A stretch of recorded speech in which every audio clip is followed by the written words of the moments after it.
Hello students, आज हम लोग 12 में पढ़ेंगे तीसरा चैप्टर मानव जनन। 12 का तीसरा चैप्टर है मानव जनन। इसके बारे में हम लोग जानेंगे मानव जनन के लिए क्या आवश्यक है और मानव जनन अंग होते कैसे हैं। सबको पता है, सब लोग देखे हैं, लेकिन उसके बारे में थोड़ी जानकारी ले लेते हैं। देखिए, ये मानव जनन तंत्र का रेखीय एक चित्र है ना। ये मूत्राशय है, ये मूत्रवाहिनी है, ये शुक्रवाह के जैसे शुक्राणु यहाँ से उत्पन्न होते हैं, यहाँ से जाते हैं। ये अधिवृषण है, ये शुक्रवाहिका है, ये वृषण जालिका है, ये वृषण पालिकाएं हैं, ये सीसन मुंड है, पेनिस मुंड, ये अग्रक्षपद है, ये मूत्र मार्ग है, ये वृषण है, ये कंद मूत्र पक्ष ग्रंथि है जिससे मूत्र विसर्जित होता है। उसके बाद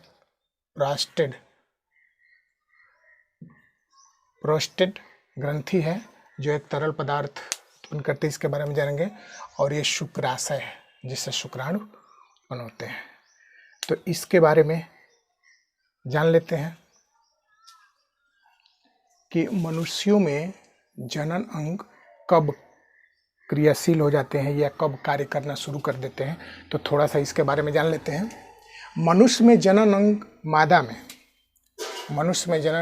में 12 से 13 वर्ष पर क्रियाशील हो जाते हैं, मतलब अंडाणु बनने लगते हैं।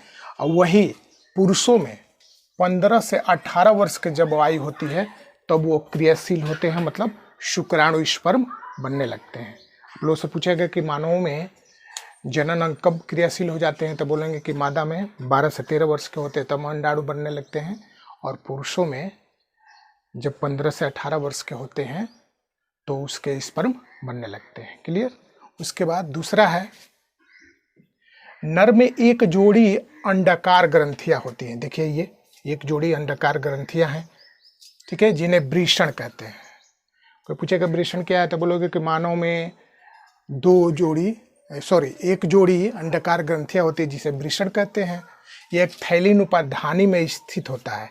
ये थैलीनुमा धानी है जिसमें स्थित होता है, जिसे वृषण कोश कहते हैं। व्हाट इज वृषण कोश, तो बोलेंगे वृषण कोश के अंदर अंडाशय सुरक्षित रहता है जो थैलीनुमा होता है।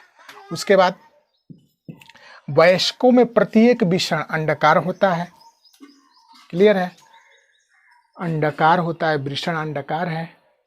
तो भाई लंबाई कितनी है, चौड़ाई कितनी है, तो वृषण की लंबाई होती है 4 से 5 सेंटीमीटर और चौड़ाई होती है लगभग 2 से 3 सेंटीमीटर। याद रखिए,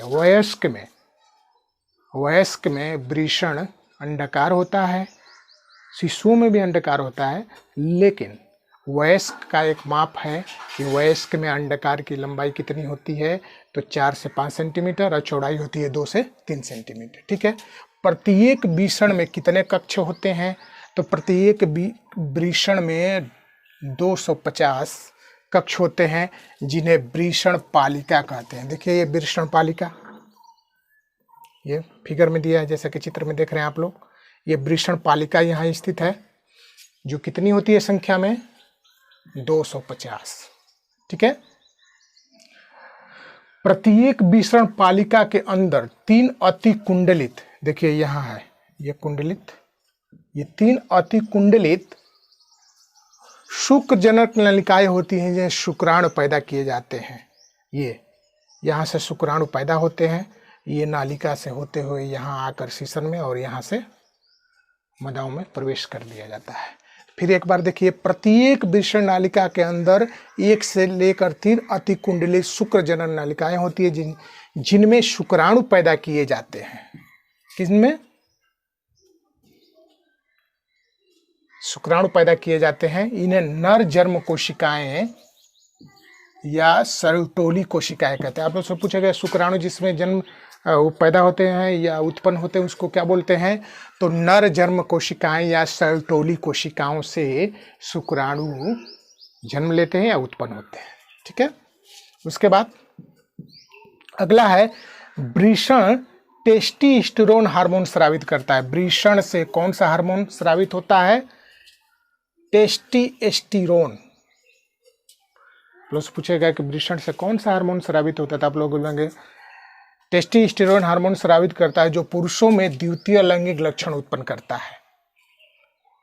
इसकी ये नपुंसकता भी पैदा कर देता है। ठीक है, उसके बाद अगला है, प्रत्येक वृषण से एक नली निकलती है जिसे शुक्रवाहिका कहते हैं।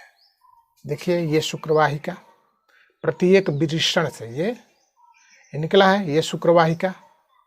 ठीक है, मूत्र मार्ग एक पेशीय अंग से गुजरता है। ये मूत्र मार्ग, ये फिगर में देखिए, ये पेशीय अंग ऐसे गुजरता है। मूत्र मार्ग एक पेशीय अंग से गुजरता है जिसे सीसन या पेनिस कहते हैं। सीसन किसे कहते हैं, तो आप लोग मूत्र मार्ग एक पेशीय मार्ग से गुजरता है जिसे पेनिस कहते हैं। ठीक है, प्रोस्टेट ग्रंथि, यहाँ देखिए ये फिगर में, प्रोस्टेट ग्रंथि वृषण में शुक्राणु के पोषक के लिए, किसके पोषक के लिए, शुक्राणुओं के पोषक के लिए, जो वृषण में शुक्राणु हैं उनके पोषण के लिए, जीवित रहने के लिए एक तरल पदार्थ उत्पन्न करता है ना, तरल द्रव, ये तरल पदार्थ भी बोलते हैं, उत्पन्न करता है, जो सीसन शुक्राणुओं को मादा जनन अंग में प्रवेश करता है। इसके माध्यम से उसी तरल पदार्थ को सीसन शुक्राणुओं को सीसन के माध्यम से मादा जनन अंग में प्रवेश करता है, और इस प्रकार युग्मनज जायगोट का निर्माण होता है, भ्रूण का निर्माण होता है, और संतति भ्रूण के रूप में बढ़ने लगती है। तो ये थी जानकारी मानव जनन अंग में पुरुष के बारे में, पुरुष अंग के जानकारी। आगे हम लोग जानेंगे मादा जनन अंग के बारे में। तो आज के लिए इतना ही, धन्यवाद।